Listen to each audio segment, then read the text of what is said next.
கண்ணுரங்கு கண்ணுரங்கு தேவபாலனே, கண்ணுரங்கு கண்ணுரங்கு தேவபாலனே.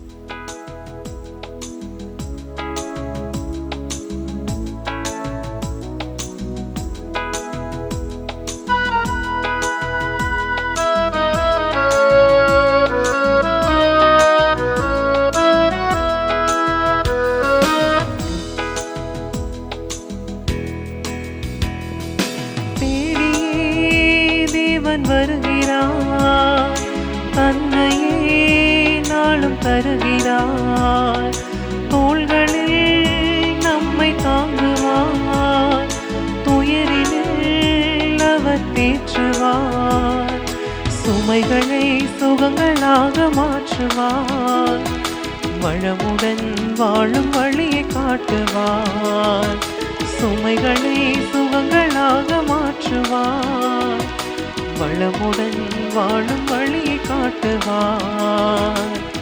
வானங்களோருடலாய் இணைந்திடுவோம், வானக தந்தையை நாம் வணங்கிடுவோம். அழைக்கிறார் இயேசு ஆண்டவர், ஆவலாய் நாம் செல்லுவோம்.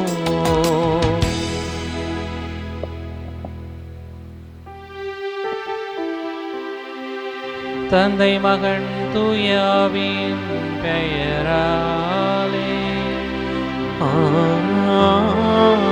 ஆமென். நம் ஆண்டவராகிய இயேசு கிறிஸ்துவின் அருளும் கடவுளின் அன்பும் தூயாவின் தோழமையும் உங்கள் அனைவரோடும் இருப்பதாக.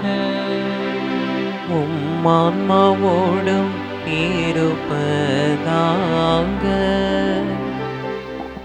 கல்வாரி பள்ளியில் இணைந்து இறைவன் ஆசிரியை பெறவும், இறைவன் நம்முடைய குடும்பங்களுக்கு செய்த எல்லா விதமான நன்மை நினைத்து பார்த்து இறைவனுக்கு நன்றி செலுத்தக்கூடியவர்களாக இந்த பள்ளியிலே பக்தியோடு பங்கெடுப்போம். இன்று தாய் திருச்சபையானது புனிதரும் கன்னியும் மறை சாட்சியுமான புனித லூசியின் மறை சாட்சியத்தை நினைவு கூறுகிறது.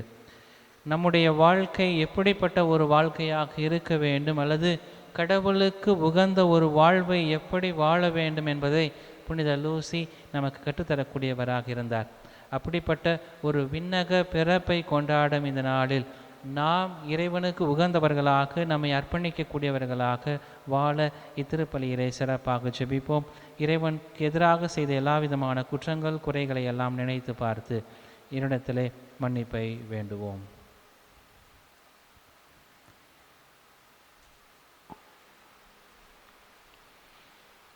இயலாம் வல்ல இறைவனிடமும் சகோதர சகோதரிகளே, உங்களிடமும் நான் பாவியனை ஏற்றுக்கொள்கின்றேன்.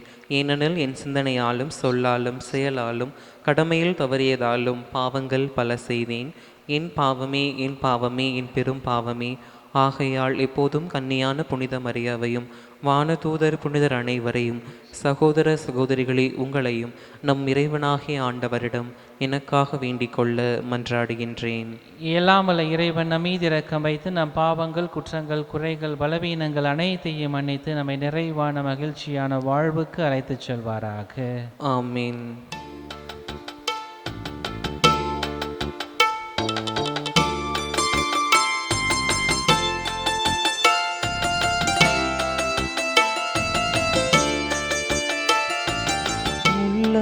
நொறுங்கியோரை நலமாக்க அனுப்பப்பட்ட ஆண்டவரே இரக்கமாயிரும். ஆண்டவரே இரக்கமாயிரும். பாவிகளை தேடி வந்த தெய்வீக ஆயனே கிறிஸ்துவே இரக்கமாயிரும். கிறிஸ்துவே இரக்கமாயிரும். எங்களுக்காக தந்தையிடம் பரிந்து பேசும் ஆண்டவரே இரக்கமாயிரும். ஆண்டவரே இரக்கமாயிரும்.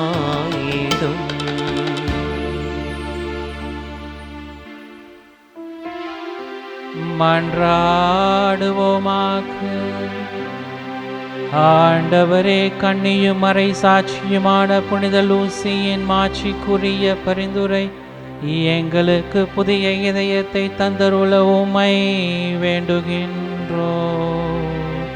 ஆதலால் நாங்கள் அவரது விண்ணக பிறப்பு நாளை இன்று கொண்டாடி நிலையானவற்றை பின்பற்றிக் கொள்ள செய்வீராக.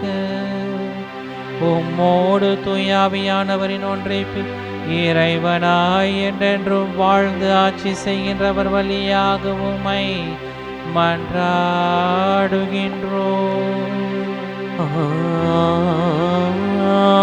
ஆமென்.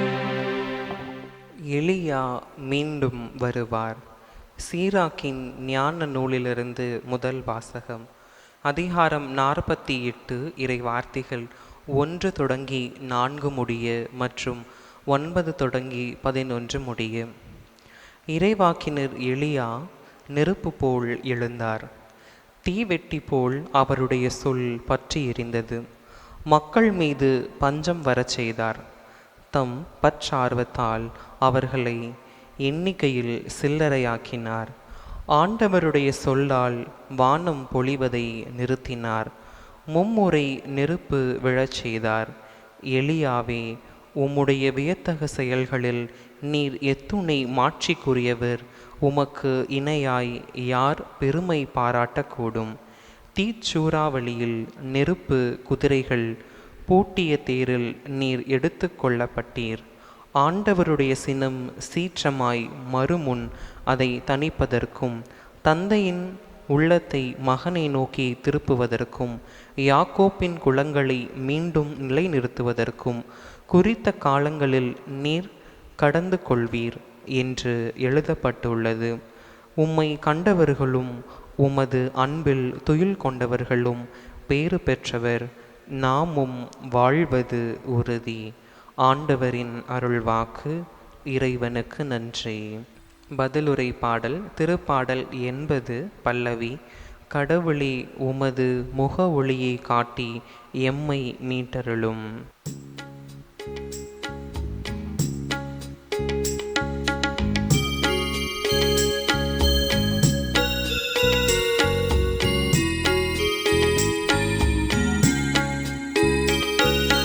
கடவுளே, உமது முக ஒளியை காட்டி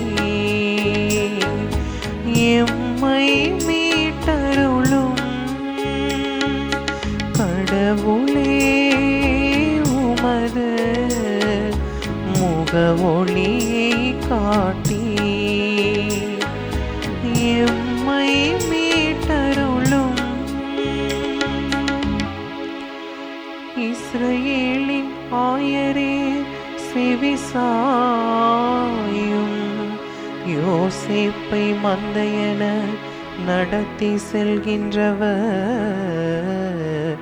நீரே. கிருபைகளின் மீது வீற்றிருப்பவரே, ஒளிர்ந்திடும் உமது ஆற்றலை கிளர்ந்தெழச் செய்து எம்மை மீட்க வாரும்.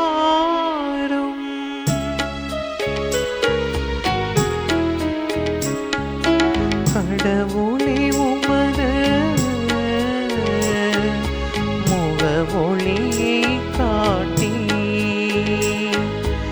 எம்மை மீட்டருளும். கடவுளே, உமது முக ஒளியை காட்டி எம்மை மீட்டருளும். படைகளின் கடவுளே, மீண்டும் வாரும். விண்ணுலகில் நின்று கண்ணோக்கி எம்மை பாரும். இந்த திராட்சை கொடி மீது பரிவு காட்டும்.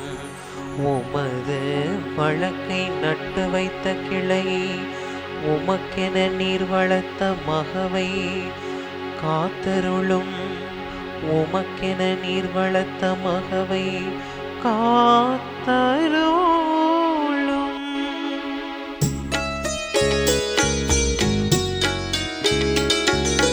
கடவுளே, உமது முக ஒளியை காட்டி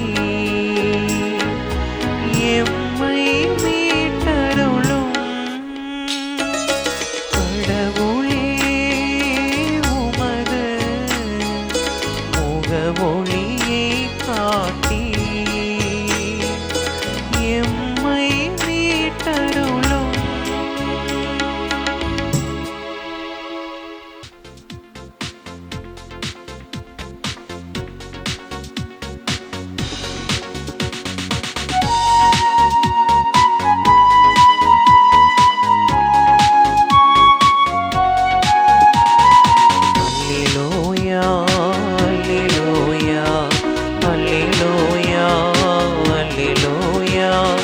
அல்லேலூயா, அல்லேலூயா, அல்லேலூயா, அல்லேலூயா.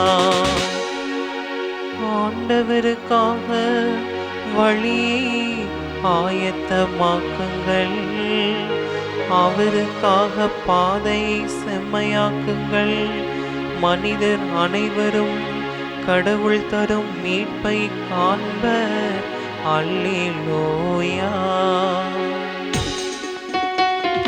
அல்லேலூயா, அல்லேலூயா, அல்லேலூயா, அல்லேலூயா. ஆண்டவர் உங்களோடு இருப்பாராக.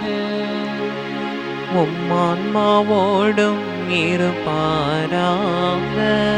மத்தேயு எழுதின செய்தியிலிருந்து வாசகம். ஆண்டவரே, மாட்சி உமக்கே. இயேசுவும் சீடர்களும் மலையிலிருந்து இறங்கி வந்தபோது சீடர்கள் அவரிடம், எலியாதான் முதலில் வர வேண்டும் என்று மறைநூல் அறிஞர்கள் கூறினார்களே, அது எப்படி என்று கேட்டார்கள். அவர் மறுமொழியாக, எலியா வந்து எல்லாவற்றையும் சீர்படுத்தப் போகிறார் என்று கூறுவது உண்மையே. ஆனால் நான் உங்களுக்கு சொல்கிறேன், எலியா ஏற்கனவே வந்துவிட்டார். அவரை மக்கள் கண்டுணரவில்லை. மாறாக தாங்கள் விரும்பியவாறெல்லாம் அவருக்கு செய்தார்கள். அவ்வாறே மானிட மகனையும் அவர்கள் துன்புறுத்துவார்கள் என்றார். திருமுழுக்கு யோவானை பற்றியே அவர் தங்களோடு பேசினார் என்பதை அப்பொழுது சீடர்கள் புரிந்து கொண்டார்கள். இது கிறிஸ்துவின் நற்செய்தி. கிறிஸ்துவே, உமக்கு புகழ். கிறிஸ்துவுக்குள் எனக்கு மிகவும் பிரியமான அன்பு சகோதர சகோதரிகளே, இன்று தாய் திருச்சபையானது புனிதரும் கன்னியும் மறைசாட்சியுமான புனித லூசியை நினைவு கூறுகிறது. புனித லூசி கான்ஸ்டான்டைன் நோபல் என்று சொல்லப்படக்கூடிய அரசன் கிறிஸ்துவ மதத்தை அரசு மதமாக அல்லது அங்கீகரித்த ஒரு மதமாக மாற்றுவதற்கு முன்பதாக வாழ்ந்த ஒரு புனிதை. சிசிலியாவில் பிறந்தவர். இவர் சிறுவயதாக இருக்கிற போதே இவருடைய தந்தையை இழந்து விடுகிறார். இவர் தாய் தனது சொத்துக்களை கொண்டு புனித லூசியாவை பாதுகாக்கக்கூடியவராக இருந்தார். காரணம், இவர்களுக்கு பல்வேறு விதமான சொத்துக்கள், அரச மாளிகையில் வாழக்கூடிய அளவிற்கு இவர்களிடத்திலே சொத்துக்கள் அதிகமாக இருந்தது. தாய் பல நாட்களாக நோயுற்று துன்பப்பட்டு கொண்டிருந்தார். அதனால் புனித அகாகத்தம்மாளுடைய திருத்தலத்திற்கு இவர்கள் திருப்பயணம் மேற்கொள்கிறார்கள். அந்த திருப்பயணத்தை மேற்கொள்கிற போது அந்த அகாகத்தம்மாவுடைய ஆலயத்திலே, திருத்தலத்திலே புனித லூசியா சிறு குழந்தையாக இருக்கிற போது தன்னுடைய தாயை அந்த நோயிலிருந்து குணமாக்க வேண்டும் என்று சொல்லி ஜெபிக்கிறார். அந்த தாயும் உருக்கத்தோடு ஜெபிக்கிறார். இந்த புனித ஆகாத்தம்மாளுடைய திருத்தலத்திற்கு சென்று வந்த பிறகு ஒரு மிகப்பெரிய குணமாற்றத்தை அல்லது தன்னுடைய உடலில் இருந்த நோய்களிலிருந்து ஒரு விடுதலையை அவர் பெறக்கூடியவராக இருக்கிறார். இதை பெற்றவுடன் லூசியாவுக்கு மிகவும் மகிழ்ச்சியாக இருக்கிறது. இந்த மகிழ்ச்சியை தன்னுடைய தாயிடத்தில் வெளிப்படுத்தக்கூடியவராக இருக்கிறார். புனித ஆகாத்தம்மா ஆலயத்திற்கு சென்றபோது, நான் 2 காரியங்களுக்காக ஜெபித்தேன். ஒன்று, உங்களுக்கு குணமடைந்தால் என்னுடைய சொத்துக்களை எல்லாம் ஏழைகளுக்கு கொடுத்து உதவ வேண்டும் என்று சொல்லி எண்ணினேன். இரண்டாவதாக, என்னுடைய சொத்துக்களை நான் ஏழைகளுக்கு கொடுப்பது மட்டுமல்ல, என்னையே முழுமையாக கடவுளுக்கு கொடுக்க வேண்டும். அதாவது நான் கன்னியாகவே இருக்க வேண்டும், தொடர்ந்து வாழ வேண்டும் என்கின்ற ஒரு விருப்பத்தையும் கடவுளிடத்திலே தெரிவித்தேன் என்று சொல்லி தன்னுடைய தாயாரிடத்திலே அவர் லூசியா சொல்கிறார். இதை கேட்டவுடன் தாயாருக்கு மகிழ்ச்சி. உடனடியாக இதை ஒப்புக்கொள்கிறார். ஒப்புக்கொண்டு அவருடைய ஆசையை நிறைவேற்றக்கூடியவராக இருக்கிறார். இதனால் இவருக்கு திருமணம் செய்ய வேண்டும் என்று சொல்லி ஆசைப்பட்டு நிச்சயிக்கப்பட்ட நபருக்கு புனித லூசியா மீதும் அவருடைய தாயார் மீதும் கோபம் வருகிறது. நீங்கள் கிறிஸ்தவ மதத்தை விட்டுவிட வேண்டும் என்று சொல்லி அவர்களை வற்புறுத்துகிறார்கள். அது மட்டுமல்ல, எனக்கு கொடுக்க வேண்டும் என்று சொல்லி நிச்சயித்த அந்த வரதட்சணையை நீங்கள் கண்டிப்பாக கொடுக்க வேண்டும், கண்டிப்பாக கிறிஸ்தவத்தை விட்டுவிட்டு எனக்கு லூசியாவை திருமணம் செய்து வைக்க வேண்டும் என்று சொல்லி கட்டாயப்படுத்துகிறார்கள். ஆனால் புனித லூசியாவும் அவருடைய தாயாரும் கிறிஸ்தவத்தை நாங்கள் ஒருபோதும் விட்டு கொடுக்க மாட்டோம் என்று சொல்லி கிறிஸ்தவத்திற்காக நாங்கள் ஏழைகளுக்கு எங்களுடைய சொத்துக்களை எல்லாம் உதவி செய்வோம் என்று சொல்லி அவர்கள் உறுதியாக இருக்கிறார்கள். எனவே ஆளுநரிடத்திலே இவர்கள் கிறிஸ்தவர்கள் என்று சொல்லி மாட்டி விடுகிறான். இவன் மாட்டி விடுவதனால் இவர்கள் துன்பத்திற்கு உள்ளாகக்கூடியவர்களாக இருக்கிறார்கள். பல்வேறுபட்ட விதமான துன்பங்களை புனித லூசியா அனுபவிக்கக்கூடியவராக இருக்கிறார். குறிப்பாக அவர் பல்வேறு விதமான துன்பங்களுக்கு பிறகு இவரை வாளால் வெட்டி கொலை செய்யக்கூடிய ஒரு கொடூரமான சூழ்நிலையும் ஏற்படக்கூடியதாக இருக்கிறது. கிறிஸ்தவத்திற்காக தன்னை முழுமையாக அர்ப்பணிக்கக்கூடிய ஒரு பெண்மணியாக, ஒரு இளைஞியாக தன்னுடைய வாழ்வை மேற்கொள்ளக்கூடியவராக இருந்தார். புனித லூசியா கடுமையான துன்புறுத்தல்களுக்கு, எதிர்ப்புகளுக்கு எதிராக பல்வேறு விதமான துன்பங்களை அவர் நம்பிக்கையோடு கிறிஸ்துவின் மீது கொண்ட நம்பிக்கையின் வழியாக அவர் மேற்கொண்டதினால் இன்று கிறிஸ்தவத்திலே அல்லது கிறிஸ்தவத்தில் ஒரு மிகப்பெரிய ஒரு அடையாளமாக இருக்கக்கூடியவராக இருக்கிறார். திருச்சபை ஜெபிக்கின்ற ஜெபங்களில் குறிப்பாக நற்கருணை மன்றாட்டு ஜெபத்தை ஜெபிக்கிற முதல் மன்றாட்டு ஜெபத்திலே புனித லூசியாவினுடைய பெயரும் தாங்கியிருக்கிறது. காரணம், கிறிஸ்துவுக்காக தன்னை முழுமையாக துன்புறுத்தலுக்கு ஒப்பு கொடுக்கக்கூடியவராக இருக்கக்கூடியவராக இருந்தார். புனித லூசியா என்று சொல்கிற போது லூசியாவினுடைய லத்தீன் மொழியில் லக்ஸ் என்று சொல்வார்கள். அதற்கு பெயர் ஒளி என்று அர்த்தம். தியாகத்திற்கு மட்டுமல்ல, தூய்மைக்கு மட்டுமல்ல, மாறாக தெய்வீக ஒளியின் அடையாளமாக தன்னுடைய பெயருக்கு ஏற்றாற் போல தன்னுடைய வாழ்வை அமைத்து கொண்டவள். எல்லா துன்பங்களையும் கடவுளுக்காக என்கின்ற ஒரு முழு மனதோடு அந்த பெண்மணி ஏற்றுக்கொள்ளக்கூடியவராக இருந்தார். இன்று புனிதையாக நமக்கு முன்மாதிரியான எடுத்துக்காட்டாக இருக்கக்கூடியவளாக இருக்கிறார். போராட்டம் அல்லது நிச்சயமற்ற தருணங்களில் கிறிஸ்தவின் ஒளி நம் பாதையை ஒளியச் செய்கிறது, நம் பாதையை ஒளிரச் செய்கிறது என்கின்ற நம்பிக்கையோடு நம்மையும் பயணிக்க அழைக்கக்கூடியவளாக இந்த பெண்மொழி இருக்கக்கூடியவராக இருக்கிறார். இந்த நாளிலே நாம் வாசிக்க கேட்ட அத்தனை வாசகங்களும் முதல் வாசகமும் நற்செய்தி வாசகமும் கடவுளை நாம் எப்படி பின்பற்றக்கூடியவர்களாக இருக்கிறோம், கடவுளுடைய திட்டத்தை நாம் நிறைவேற்றக்கூடிய மனிதர்களாக அல்லது கிறிஸ்துவனுடைய மீட்பு பணியில் நம்மை நாம் எப்படி இணைத்து கொள்ளக்கூடிய மனிதர்களாக நாம் வாழ்கிறோம் என்கின்ற ஒரு சிந்தனையை இன்றைய வழிபாடும் இன்றைய புனிதையும் நமக்கு தரக்கூடியவளாக இருக்கிறார். இன்றைய முதல் வாசகம் சீராக்கு ஞான நூலிலிருந்து எடுக்கப்படுகிறது. சீராக்கு ஞான நூலை நன்றாக வாசித்து பார்த்தீர்கள் என்றால் 2 பகுதிகளாக பிரிக்கலாம்.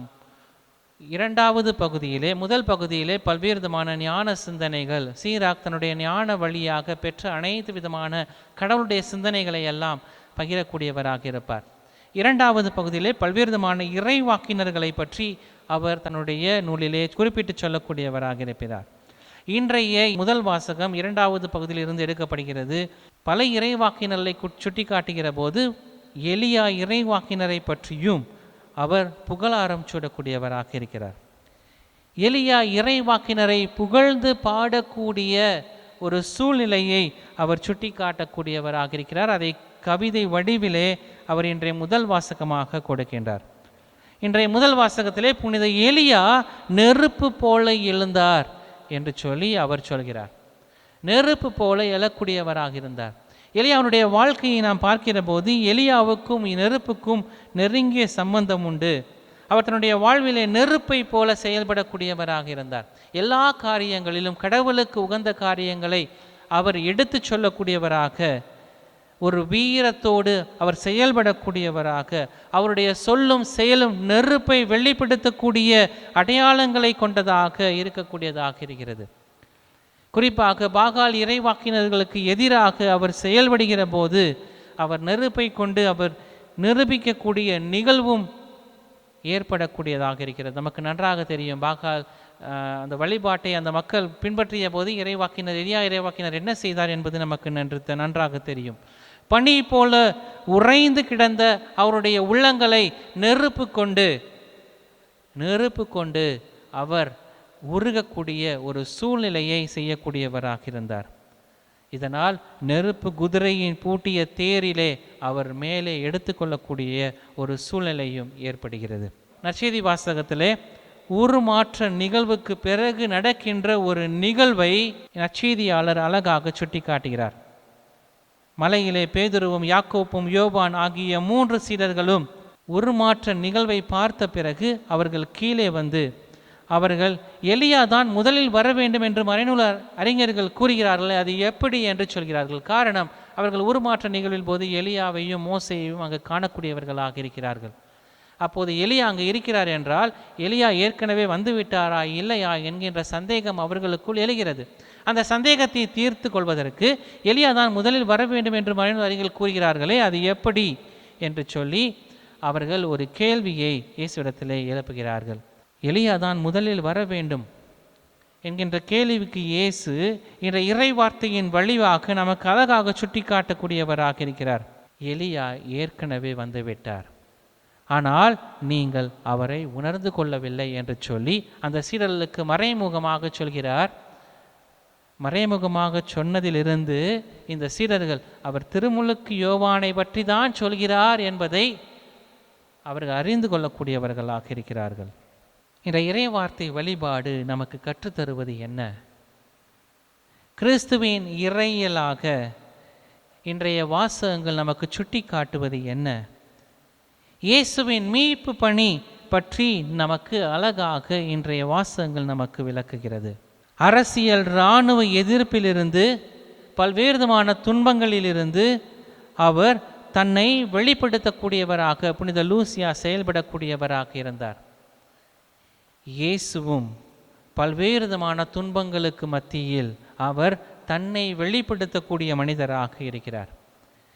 எப்படி கிறிஸ்துவனுடைய மீட்பு பணியில் நம்மை ஈடுபடுத்துவது என்பதை இன்றைய வாசகங்கள் நமக்கு சுட்டி காட்டக்கூடியதாக இருக்கிறது. துன்பங்கள் மத்தியில், வேதனைகளுக்கு மத்தியில், எல்லா சூழ்நிலைகளுக்கு மத்தியிலும் மக்கள் எதிர்த்து நிற்கிற போதும் நாம் எப்படி கிறிஸ்துவனுடைய மீட்பு பணியில் நம்மை ஈடுபடுத்தி கொள்வது?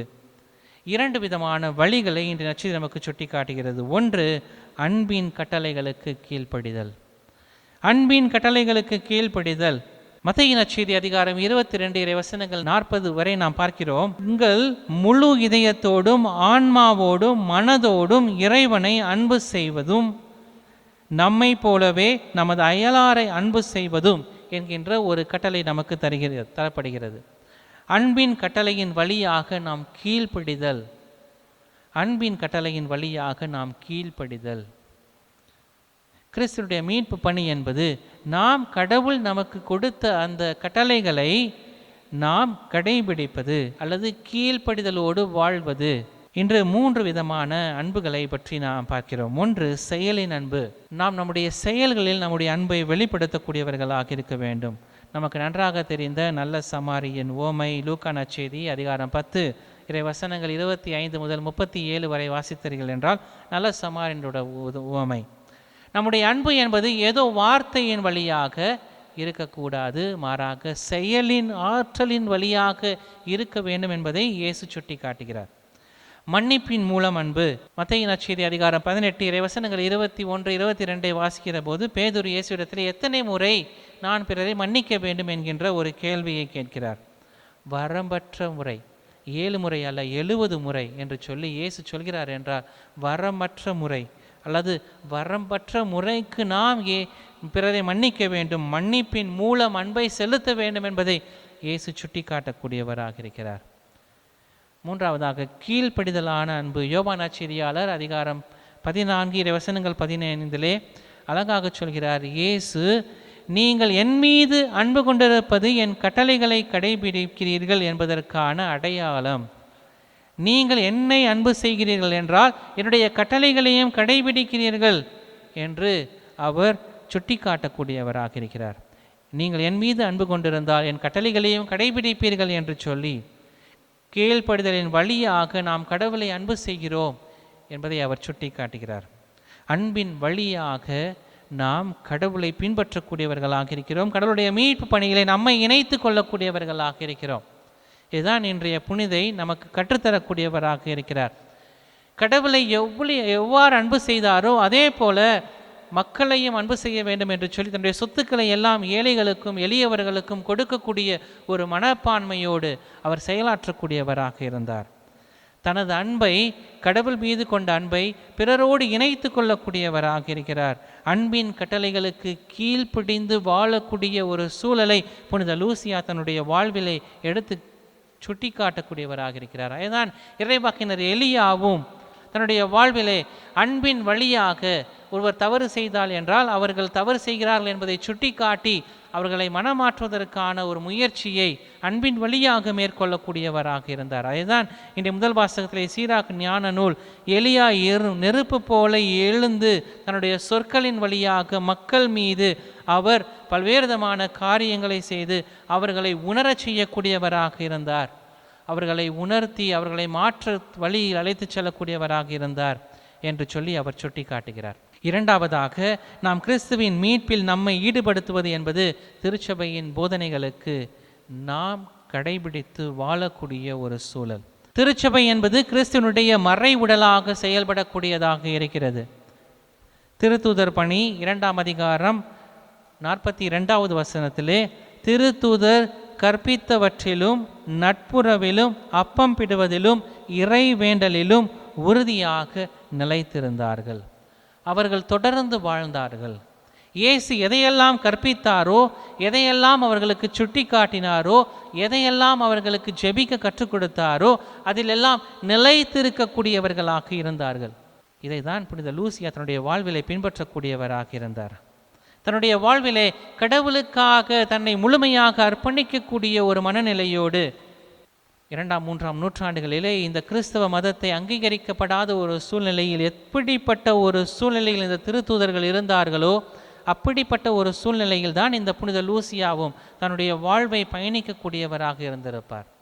அந்த சூழ்நிலையிலும் கூட அவர் திருச்சபையின், அப்போது திருச்சபை என்பது ஒரு கட்டமைப்பு இல்லாத ஒரு சூழ்நிலை. காரணம், இவர்கள் கிறிஸ்தவர்கள் பதுங்கு குழிகளிலும் பல்வேறு விதமான மறைவான இடங்களிலும் கிறிஸ்தவத்தை பயன்படுத்தக்கூடிய ஒரு சூழ்நிலை, ஜெபிக்கக்கூடிய ஒரு சூழ்நிலை இருந்த காலகட்டத்திலும் கூட புனித லூசியா தன்னை கடவுளுக்கான போதனைகளில் தன்னை முழுமையாக பின்பற்றக்கூடிய ஒரு பெண்மணியாக அவர் செயல்படக்கூடியவராக இருந்தார். தூய பவுல் 1 கொரிந்தியர் அதிகாரம் 11 வசனங்கள் 12 அழகாக சொல்கிறார், நான் உங்களிடம் ஒப்படைத்த மரபுகளை நான் ஒப்படைத்தவாறே கடைபிடிக்கக்கூடியவர்களாக இருக்கிறீர்கள் என்று சொல்லி அந்த மக்களை அவர் பாராட்டக்கூடியவராக இருக்கிறார். இந்த கொரிந்து நகர் மக்களை, நான் உங்களிடத்தில் சொன்ன காரியங்களை நீங்கள் அப்படியே கடைபிடிக்கக்கூடிய மனிதர்களாக இருக்கிறீர்கள் என்று சொல்லி அவர்களுக்கு பாராட்டுகிறார்.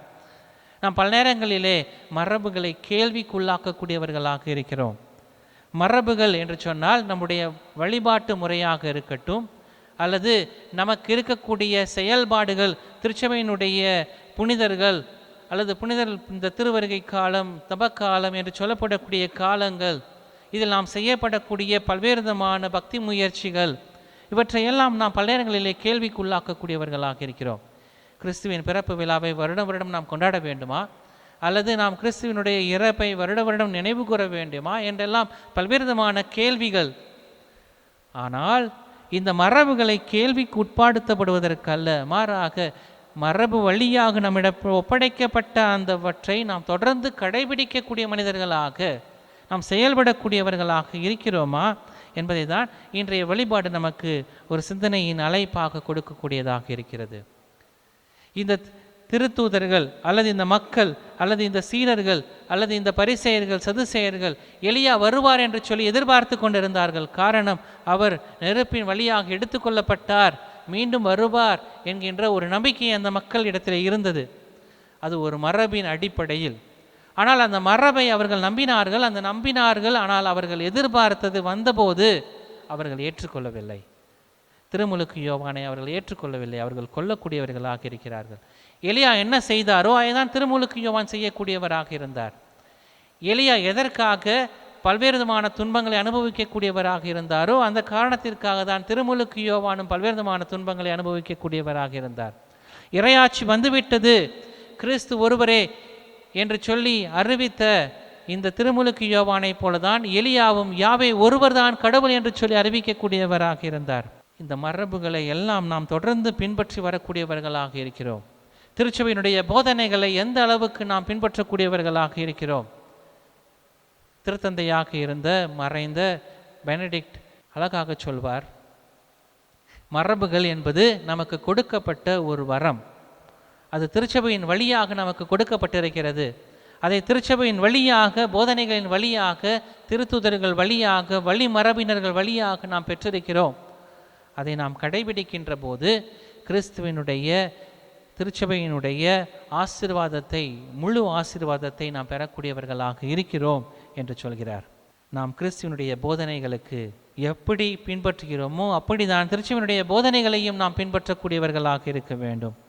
இதுதான் இன்று கிறிஸ்துவின் மீட்பில் மீட்பு பணியில் நம்மை ஈடுபடுத்திக் கொள்வதற்கான ஒரு வழியாக அமையக்கூடியதாக இருக்கிறது.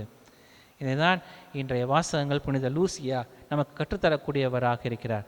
புனித லூசி தன்னுடைய வாழ்க்கையிலே எப்படி கிறிஸ்துவினுடைய அல்லது திருச்சபையினுடைய போதனைகளை பின்பற்றி அப்போது கன்னியாக வாழ வேண்டும் என்கின்ற ஒரு திட்டத்தை அவர் ஏற்படுத்தி கொண்டு தான் முழுமையாக கடவுளுக்காக அர்ப்பணித்து வாழ்ந்தது போல, கிறிஸ்துவின் மீட்பிலே தன்னை இணைத்து கொண்டது போல, நாமும் கடவுளுடைய அன்பு பணியில் நாம் நம்மையே கீழ்ப்படித்து கொண்டு திருச்சபையினுடைய போதனைகளை பின்பற்றி அதன் வழியாக நாம் கிறிஸ்துவின் மீட்பு பணியிலே பங்கெடுக்கக்கூடிய பங்காளர்களாக நாம் நம்மை மாற்றிக்கொள்ளக்கூடியவர்களாக வாழ வளர இத்திருப்பலியிலே சிறப்பாக ஜெபிப்போம். இறைவன் நம் ஒவ்வொருவரையும் நிறைவாக ஆசீர்வதித்து வழிநடத்துவாராக. ஆமென்.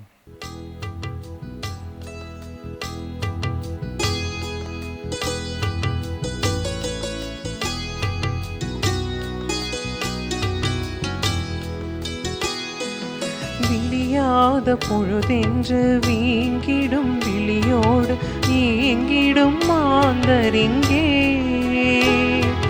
முடியாது என்றெண்ணி முகம் சோர்ந்து போகும் பரிதாப வாழ்க்கை இங்கே. விடியாத பொழுதென்று வீங்கிடும் விழியோடு ஏங்கிடும் மாந்தரிங்கே, முடியாது என்றெண்ணி முகம் சோர்ந்து போகும் பரிதாப வாழ்க்கை இங்கே. தேவா நான் சுடராகுவேன், எங்கும் நம்பிக்கை ஒளியேற்றுவேன். தேவா நான் சுடராகுவேன், என்றும் நம்பிக்கை ஒளியேற்றுவேன். போராடும் நெஞ்சில் போராட்டம் ஏற்க என் வாழ்வை பலியாக்குவேன். தேவா உந்தன் பலியாக என்னை தந்தே, என்றும் எந்தன் பணி வாழ்வை ஏற்றிடுவாய். சகோதர சகோதரிகளே, நாம் அனைவரும் ஒப்புக் கொடுக்கக்கூடிய இந்த கல்வாரி பலி எல்லாம் வல்ல தந்தையாக இறைவனுக்கு ஏற்றதாகும்படி ஜெபியுங்கள். ஆண்டவர் தமது பெயரின் புகழ்ச்சிக்காகவும் மாட்சிக்காகவும் நமது நன்மைக்காகவும் புனித திரு அவை அனைத்தின் நலனுக்காகவும் உமது கையிலிருந்து இப்பலியை ஏற்றுக்கொள்வாராக.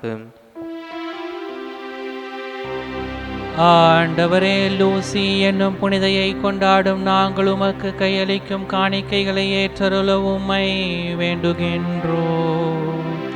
அவருடைய துன்ப போராட்டங்கள் உமக்கு உழப்போ பலிப்பது போல இக்காணிக்கைகள் உமக்கு ஏற்றவையாகிட அருள் புரிவீராக.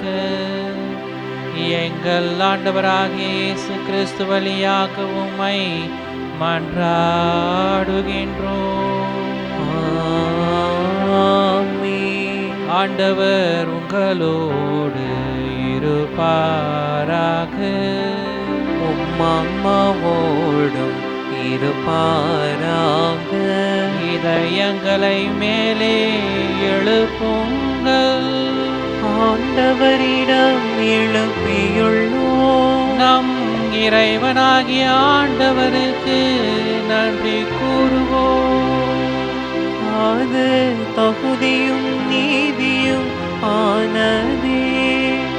ஆண்டவரே, தூயவரான தந்தையே, என்றும் முளையெல்லாம் வல்ல இறைவா,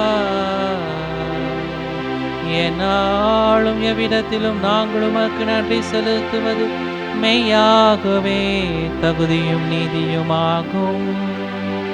எங்கள் கடமையும் மீட்புக்குரிய செயலுமாகும்.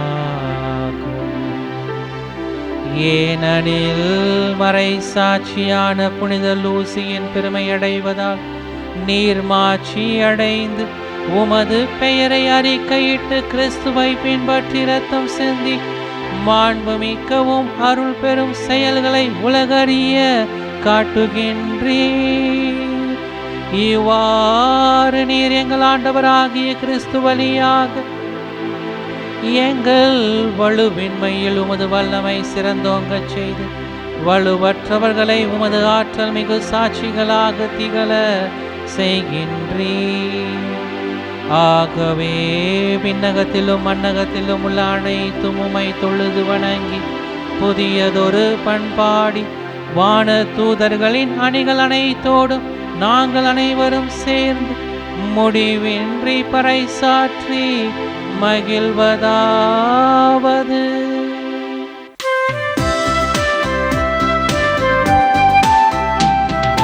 தூயவர் தூயவர் தூயவர் வான்படைகளின் கடவுளமாண்டவர். விண்ணகமும் மன்னகமும் உமது மாட்சியால் நிறைந்துள்ளன. உன்னதங்களிலே ஓசானா, உன்னதங்களிலே ஓசானா. ஆண்டவர் பெயரால் வருகிறவர் ஆசி பெற்றவர். உன்னதங்களிலே ஓசானா, உன்னதங்களிலே ஓசானா.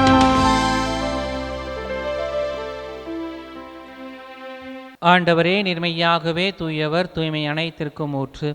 ஆகவே உம்முடைய தூய ஆவியை பொழிந்து இக்காணிக்கைகளை தூய்மைப்படுத்த வேண்டும் என உம்மை தாழ்மையாய் வேண்டுகின்றோம்.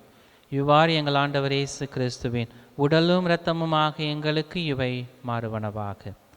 அவர் பாடுபட உளம் கனிந்து தம்மை கையளித்த போது அப்பத்தை எடுத்து நன்றி செலுத்தி அதை பெற்று தம் சீடர்களுக்கு அளித்து அவர் கூறியதாவது: அனைவரும் இதிலிருந்து பெற்று உண்ணுங்கள், ஏனெனில் இது உங்களுக்காக கையளிக்கப்படும் என் உடல்.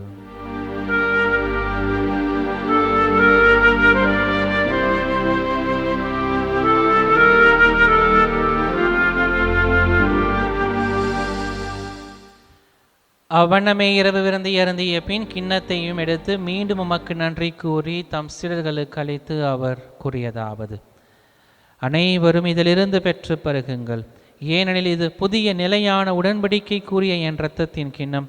இது பாவ மன்னிப்புக்கென்று உங்களுக்காகவும் பலருக்காகவும் சித்தப்படும். இதை என் நினைவாக செய்யுங்கள்.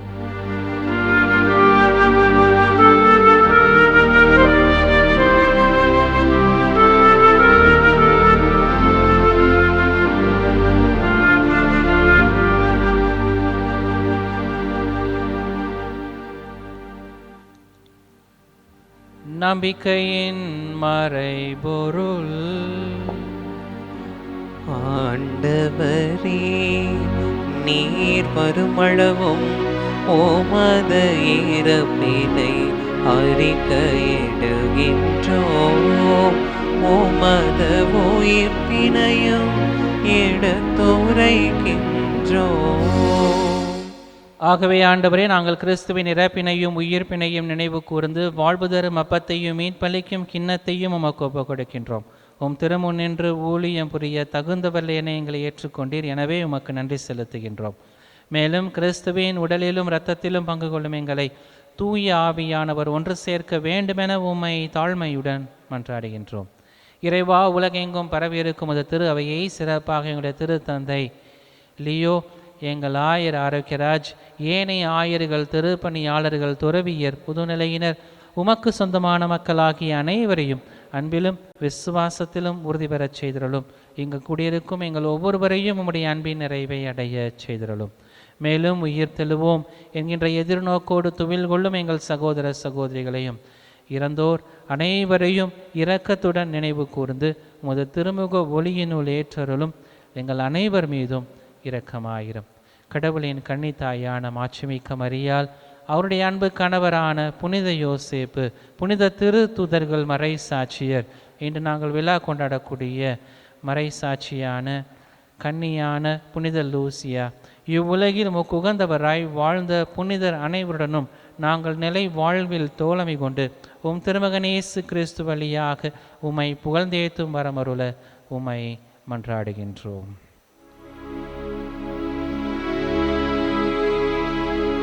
இவர் வழியாக இவரோடு இவரில் எல்லாம் வல்ல இறைவனாகிய தந்தையே,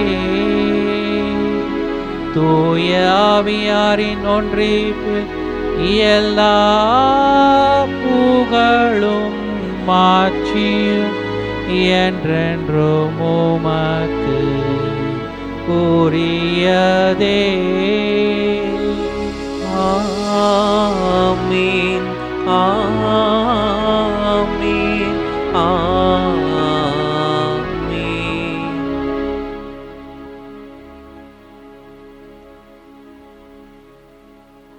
மீட்பரின் கட்டளையால் கற்பிக்கப்பட்டு இறை படிப்பினையால் பயிற்சி பெற்ற நாம் அனைவரும் துணிந்து சொல்லி செபிப்போம்.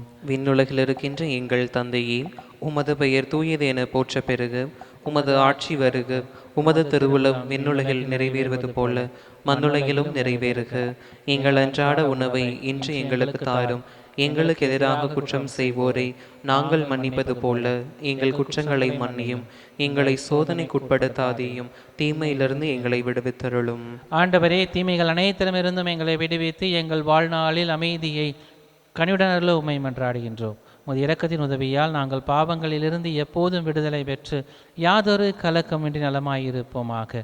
நாங்கள் நம்பியிருக்கும் பேரின்ப நல்வாழ்வையும் மீட்பராகிய இயேசு கிறிஸ்துவின் வருகையையும் மகிழ்ச்சி எதிர்பார்த்திருக்கின்றோம். ஏனெனில் ஆட்சியும் வல்லமையும் ஆட்சியும் என்றென்றும் உமதே.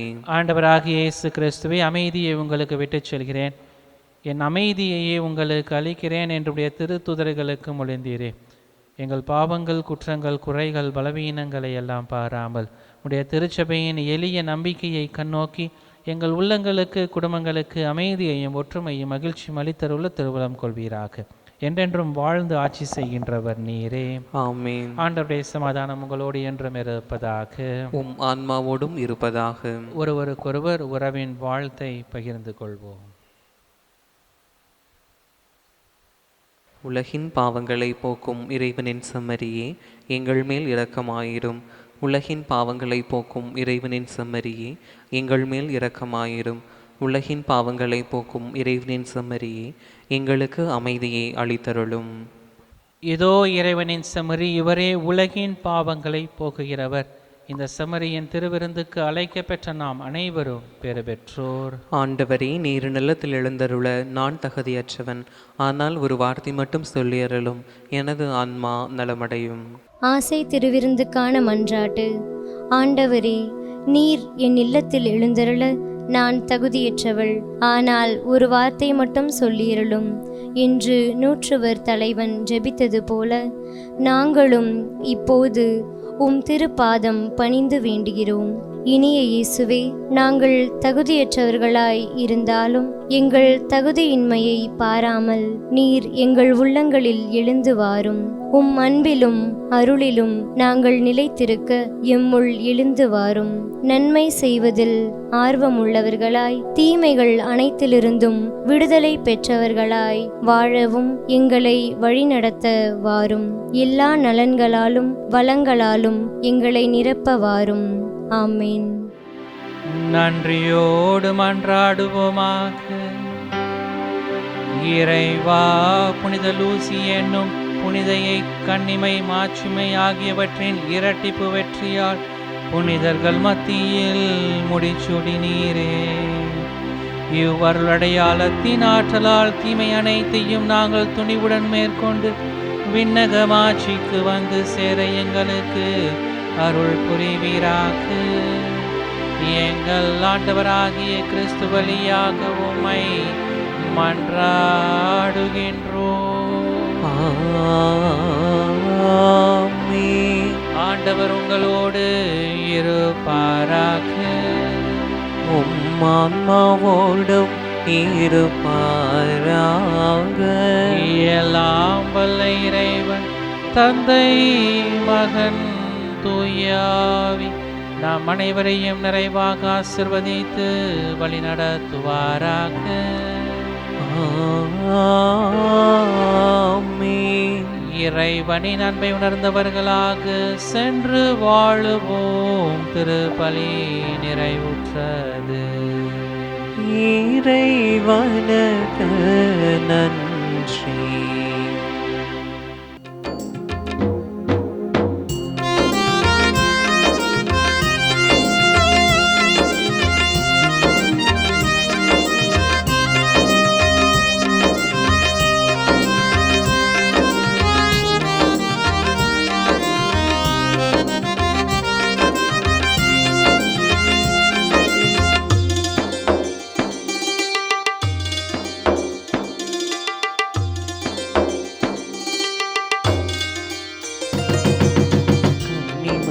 தூய்மையும் தாழ்ச்சியின் மேன்மை வார்த்தையின் உண்மையும் கொள்ளை கொண்டதே, என்னை கொள்ளை கொண்டதே. உன் கன்னிமையின் தூய்மையும் தாழ்ச்சியின் மேன்மையும் வார்த்தையின் உண்மையும் கொள்ளை கொண்டதே, என்னை கொள்ளை கொண்டதே. இயேசுவின் தாசனாய் என்னை வாழ வைத்ததே, இயேசுவின் தாசனா என்னை வாழ வைத்ததே. அன்பே அருளே அமுதே அழகே நீ வாழ்க, நீ வாழ்க. என்ன அழக உன் அருள் அழக, என்ன அழக உன் அன்பழக. அம்மா என்ன அழக உன் அருள் அழக, என்ன அழக உன் அன்பழக. நீ வானின் நீச்சுனையே தாவீதின் கோபுரம், சாரோனின் மலரழகே சீயோனின் அருள் மகளே. என்ன அழக உன் அருள் அழக, என்ன அழக உன் அன்பழக. தந்தை மகன் தூய ஆவியின் பெயராலே ஆமேன்.